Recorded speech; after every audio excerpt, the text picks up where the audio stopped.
Някога чувствал ли си, че искаш да промениш някой твой навик или да създадеш нов, но нещо в теб те дърпа назад? Искаш да спортуваш, но все нямаш сили. Знаеш, че би било добре да регулираш теглото си, но въпреки това не го правиш. Познато ли ти е? Това състояние, в което си едновременно за и против промяната, е признак, че в теб има две нужди, които са еднакво важни.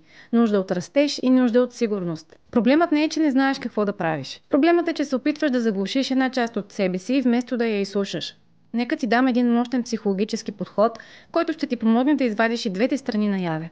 Тази, която иска промяната, и тази, която се страхува от нея. Най-напред си дай 10 минути време и начертай една таблица с 4 графи. В първата графа се запитай: какво печеля, ако остана такъв какъвто съм си, ако не променям нищо? Например, ако не променя нищо, печеля това, че не се налага да се отказвам от любимите си храни. Също така печеля, че избягвам риска от провал.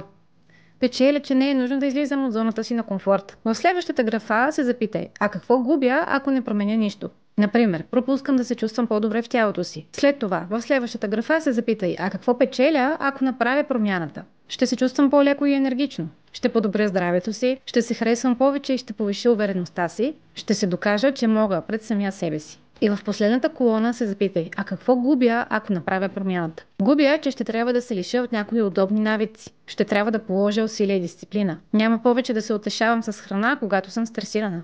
Тази таблица ти помага да откриеш ползите и загубите от различните решения. От това дали да направиш промяната или да не я направиш. Това е нормален вътрешен конфликт. И той означава, че в теб различни нужди се борят за пространство. Когато признаеш валидността и на двете нужди, напрежението намалява. Умът ти спира да се съпротивлява.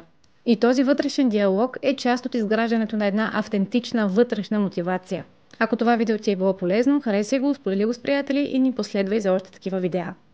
Аз съм Богомила от Твоето здраве.